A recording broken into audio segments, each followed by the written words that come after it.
shown it twice. Yeah. We're seeing it once again. Up in the top left, we have from Team Mousesports CC, Hasuobs, the yellow Protoss. Tenacious Protoss. Tenacious P. That's what I would call him. You know, someone, he deserves a tribute. You gotta believe. He's already gotten the player there. profile. Just a matter of opinion, bro.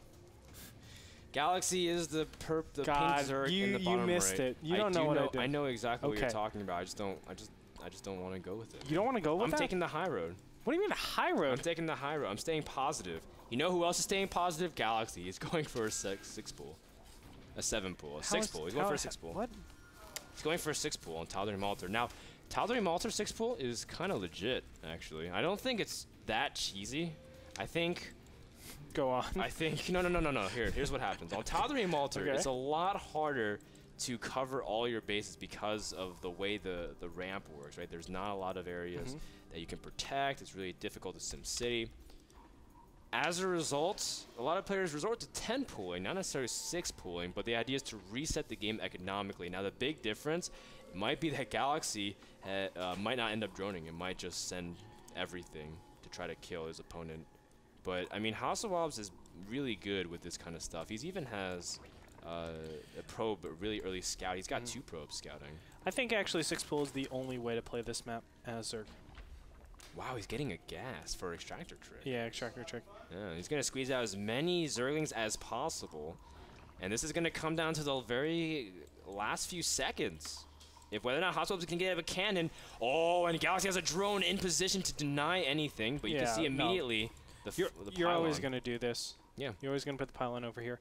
That's why actually people have been favoring... But very few people, but people have been favoring gateway expansions on this map. Yeah, and the whole idea is you kill the Forge and make them play one base for a while. Yeah. And it's just pretty standard. Well, it's the important thing to focus on is actually the third base. That's why you do not go into regular macro plays from here. It's because the third base can't be taken similar to Stefano's build. If you go and take the third base over here, you're dead to any form of two base aggression. Yeah. And in that fashion, obviously, you're just going to get killed. Yeah, the probes defend it very nicely now. Oh, if Hasuobs gets that cannon up, a huge different story. Hasuobs is going to try to lock it in, protect his forge. Oh, he's running out of running out of minerals, though. Yeah, doesn't manage to get that. Now, that could have been very epic indeed. That would have been almost guaranteed win for Hasu, but now he's forced to just play one base for a while. Now, again, people are like, well, how did Hasu recognize that? He didn't even scout his opponent. Well, he sees a super early drone scout. Like, that is just so suspicious on every level. He did probe scout the 6 pool. No, he didn't. Yes, he did. I was on his vision. I was watching him the whole time. No, really? Okay, even if you look at his vision now, he doesn't see anything. What? Even if you look at Hasuobs' vision right now. Okay. Go on. He doesn't see the Zerg base. He haven't seen the outskirts of creep. Okay, give me odds. Give you odds. Give me odds. No, we're not right now. Because we're casting a game. Well, Don't that means bring you're your not confident. personal matters into it. You're not confident. You're not confident with your call. I'm confident with my call. I'll give you 10 to 1. 10 to 1. Sure. 10 to 1. So if you're wrong, you owe me $10. Otherwise, you owe me $1. No, let's up the stakes a little bit. No. Let's do $20. Whatever, man. See? You're not confident. I don't understand. Okay, sure. All right, give me $20 then, because he didn't see his base, and he's. I know, but he saw the six Zerglings. 8 Zerglings actually. Whatever. Boom. He also saw a really early, insanely early drone scout. I'm just saying that. I'm just pointing that out. It's another indication. I'm giving another way to try to identify something. Go for 50. Go. Well, if I $5, I have to give him $5, but he gives me 50. Go. Whatever. Whatever, Andre. Andre finds any way to make a quick buck. Plays Diablo 3, tries to play poker, etc., etc. You can see 2 more gates coming out of Hasu. Wait, is that making fun of me? No, just saying. Okay. I'm pointing out fun facts about Andre. All right. 1-1. Here we go. We can see Hasuobs versus Galaxy. I don't know why I gotta turn this personal, man. That's why. Andre. You just asked me if I just like to. All I like to do is make a quick buck. Whatever, Andre. You can see that 3 gates coming out from Hasu, and now he's trying to get up enough units to expand. And you can see Galaxy is getting up his speed and droning up as per usual. Now, the thing about Toddler Malter is hard to get your third base, hard to eventually expand. And so you're going to have to two-base for a while. The drone count does favor, or sorry, the worker count does favor Hasu, though, just because Galaxy went for that super early pool instead of a 10 pool. So in this position, we basically always have to have Hasuobs poking out, making it look like it is some sort of pressure build. The problem right now is he hasn't been able to set up SimCity. 3-gate pressure is like sort of okay, but it doesn't really, you know, excel like 4-gate or even 5-gate. So the big problem that exists right now is actually selling that it is actual pressure. And I think Hasuobs is just going to take his expansion from here. It's going to put him significantly behind. I think 2-gate pressure would have been the better way, not 2-gate pressure, but 2-gate play would have been actually the better way to be safe about this and take the expansion as fast as possible. That way you can just keep chrono boosting out units and you know, play from there. See, Hasu's now walling off immediately and getting his next down. And it's pretty much standard Hasu. He's not going to try to all in, although that's kind of the psychology that Hasu uses sometimes too. Remember when he played against Sho and ended up 4-gating him, even though everyone expects Hasu to play for the late game non-stop. Galaxy droning up pretty comfortably at this point. Now, the one thing that does give Galaxy some comfort is that the map is cross-positioned, so there's no, I mean, at that point, he doesn't have to necessarily expand closer to Protoss. He can kind of keep his distance for a while. Why is he working on those rocks in the bottom left? Is he going to expand there? That'd be really peculiar. Wow. It could be, yeah, no, I thought that was a drone over here. I don't know, actually. Yeah, it looks like he's going to really gear up weird for an expansion eventually. He might expand to the bottom center and move to the left. Because normally people will just focus on these Destructive Rocks ASAP, but he could be looking to do some sort of Spire Tech. Actually, I'm almost positive we are going to see Spire Tech coming out from Galaxy. And the thought process is, yeah, you base trade, but you have expansions not only in weird places, but on opposite corners. And I think Hasuobs wouldn't think to go scout in this bottom left-hand corner. Another place he would probably want to put it is this top right-hand corner. And that way what you do is you say, okay, well, Protoss, if you want to actually attack one of these bases, your units are going to be so far out of position, I can go ahead and base race with you. And you're taking an expansion, I take your whole main and natural. You can see that Hasuobs getting up more gateways and just making Immortals, making a strong core army. That way he can never really be confronted with raw Roach aggression. But, I mean, Roaches aren't that great on this map, just like you said. This map is really good for those mutas, but more specifically, mobility is king on such a large map. And with speedlings and mutas, there's lots of rooms to also transition as well.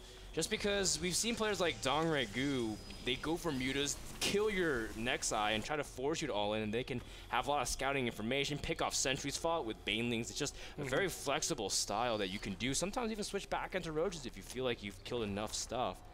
Honestly, I love Dongre style. I think it is probably... It was just disgusting to watch. Yeah, it's probably the best Zerg style to see against Protoss. It's like, it's situations where it's like, oh, Dongre just lost because all of his mutas are... What? Wait, what? He's winning? How is he doing this? It's absolutely insane. Immortal is going to almost get picked off here, but reinforcements will help out against 4 Zerglings. Of course, additional Zerglings were en route, so he doesn't want to actually... confront them with just the Immortal. Zerglings are going to get over here to the left-hand side, and what they're trying to do is just establish if his opponent is going for some sort of really quick third base. Of course, we know that he isn't. Hasuobs behind this is getting a Robotics Bait and a Twilight Council. Colossus are important when you're going against mutas, but not at this time. You want to be focusing your gas on getting as many Blinkstalkers as possible. And Frodan, you were right. Bottom left-hand corner, you have the hatchery down there. Yeah, and that just makes a lot of sense based off Galaxy style. In fact, he's going to gas it up and immediately saturate it. You can see Galaxy, he's not exactly the most drone-heavy Zerg in the world. In fact, he's been on pretty low econ considering this whole time. But Galaxy does have pretty good information. His 2 changelings have been gone unnoticed. Hasuobs, he suspects something. He's keeping his stalkers really close to his nexus. And, I mean, at this point, he's like, well, mutas are really good on this map. You saw a lot of spine cross at the front of the natural as well. It's another giveaway that Galaxy is usually tacking behind it. Correct. Mutas have revealed themselves, and that's pretty much nothing really that that can do too much damage. I mean, Hasuob's in great position. The main difference between this build and, let's say, the Dongre Gu build is Dongre Gu really sells it with this creep spread as well. He shows a ton of creep spreads, similar to how you would see in Zergling Roaches, but then obviously doesn't go that goes Mutas. Oh, Galaxy wants to pick up that pawn to deny vision to his opponent. Yeah, that's an important pylon there. Yeah. But unfortunately, it just takes so many losses. Those Mutas are very expensive. You need to be careful with that. But just the fact that Mutas are out at this point, or Mutas are out at this point, it makes it so difficult for Protoss to ever push out.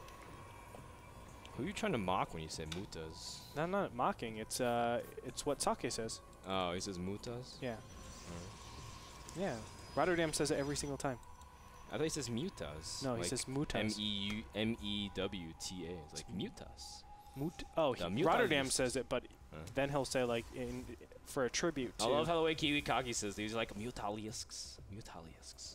And it's so cute, the French-Canadian accent, man. It's really cool. And we can see that Galaxy is moving into the back, and this is really awkward SimCity to protect, really, with the Stalkers. But the Blink 4 does push back the Mutalists, at least for now. Now, the big thing is that this will force Hasuobs to turtle for a long time, getting his Storm Tech and whatnot, but this is kind of what Galaxy wants. He's getting up to 4 base, droning up a lot at this point. Now going to hit up to 90 drones in just a second. Galaxy, what can he really be worried about? Nothing, really. He knows exactly what Hasuobs is up to, got full vision of everything, sees the robotics, sees pretty much everything. And there's nothing, I mean, he can plan this out accordingly. He doesn't want to stay on muted for too long, though. Hasuobs is just playing a style that, like, tries to get the ultimate army composition, and he's hoping that the Zerg opponent Galaxy will just overextend in the amount of mutas he actually makes. Oh, great force fields over at the third and traps every single Zergling. That was easily 25, 30 Zerglings. And then Galaxy lost all of them, but of course Galaxy just remakes a lot of his supply in those Mutalisks. Now Galaxy now has a pretty healthy drone count, making another spine crawl wall just in case Hasuobs going to counter push in some sort. But Galaxy has great firm map control. And there's pretty much nothing that Hasuobs can do, so he's just going to turtle on 3 base and get up that huge army composition just like you said. But I'm just really confused because I feel like Galaxy has so much room to do more. He can go up to Hive really quick. And he can do anything he wants, right? Like, he can do anything. Hasuobs playing so passive, and Galaxy's just choosing to make spine crawlers. Galaxy can probably go up to 10 bases, and he doesn't have to worry about a thing, honestly. He is. He's now double expanding on different corners of the map. Which is so intelligent. I mean, that's what you should do when you realize, oh, my opponent has taken such a late third base, and he's still not opting to push out. Let me go ahead and take advantage of that. And cut muta production, actually. Just go 100 drones and just start banking like crazy. Now, the Mutalists do dive the main, trying to eliminate some of those probes. Hasuobs forced to evacuate. Back at home, lots of upgrades, and tech finally dropped for Galaxy. And there's more units there here, but their storms are waiting. And you can storm a huge pack of those Mutalists, really putting them in the yellow and orange. Now, that means 3-4 more storms will really end those Mutalists, but of course, Galaxy content with keeping the probe count low. Look how many workers he's killed, 22. And controlling this map beautifully. Galaxy, this is where the distance of the map really comes into his favor. Absolutely. And look at this. Hasuobs is actually going to push out, thinking he has the better army composition. He is behind in 50 supply. Let's look at that army supply, 99 to 109, so very similar. Of course, Galaxy has that nice wall of spine crawlers to obviously deflect anything. Whoa, huge nice storms. Wow. And he's going to also blink forward and really try to cap us on that. High tempo are really driving those mutas away, but at this point, that's not that bad of an idea to trade some of those mutas in if you can get some of those other tech units out. But Galaxy's dropping way more spine crawlers. In fact, he was up at 90 drones, but now he's got 23 spine crawlers, either in production or up. And that is just going to be an absurd account. Hasuobs can attack into that, especially with just gateway units. Yeah, what's additionally important to note is that that Hasuobs has no clear push direction. He doesn't know where to attack. If we look on his screen, he sees that there's a bottom left-hand expansion. He should go ahead and just assume Zerg has every single expansion up on the map. Because, I mean, like, he's left him alone for so long. And, we're looking for that money storm, I know. Yeah, I mean, it's as long as you can get the initial damage of the storm, it just lowers the Mutalist life by a significant amount. But Hasuobs, He has his entire force at the bottom half of the map. This is exactly what Galaxy wants. He's going to start picking off each base individually. Hasuobs always high temper gets sniped at the natural as well. As you can see, Hasu doesn't even care. He's just going to move his army into the center, trying to see if he can get into position and start hunting down Galaxy's bases. A huge part of Galaxy's supply is indeed in the mutas. He's got 32 mutas. Boy. And he pokes up there and just sees, no, thank you. 51 mutas oh my are on the field. Hasuobs smiles and says congrats, realizing he can't hold up this base trade any further. Oh, nope. And the wrong winner graphic is up because Galaxy has won this game number 3. We'll get there. What? Let's do it. All right, so Galaxy. GG Galaxy. Galaxy takes game number 3. And the winner screen is coming up right now. GG. They just GG'd us at this point. Game number 3 goes to Galaxy. Pretty self-explanatory map. We explained the strategy from the beginning. Base trade, mobility, keeping Hasuobs down, low economy, taking over the entire map. Played to perfection. Galaxy from get-go, 6-pull into macro. That's the kind of guy he is. And that's the guy we can expect. I mean, I hope everybody gets it at home. You explained it in the beginning, but 6-pull is so important because you need to stop the high base economy really, really early. So force your opponent to play 1 base against 1 base, and then slowly get the 2 base against 2 base. What that does is forms the armies relative to the bases rather than just trying to macro expand or macro explode. And that way you reduce the, I guess, the effects of that destructible rocks, because obviously you can't do the Stefano style. There's no good place to put the Stefano style, and you just obviously die from there on. What's so important too is that it's not only just because of like the way the map is geography, but because it's so hard for Zerg to take a third. And so from that point on, if you play 2 base versus 2 base, it's just really tough to kind of have that situation. So that's why it's a good build, and that's why it's a good game, and that's why we're going to thank iBuyPower, the PC company that powers NASL broadcast. Visit iBuyPower to buy your own pre-assembled PC. We'll be back with game number 4 between Galaxy versus Hasuobs. The best of 5. Galaxy's up 2-1. Hasuobs cannot afford to lose a single game, but he can still make the comeback, and he'll have to start from game number 4, which is coming up in just a minute. Don't go anywhere. We'll be back right after this.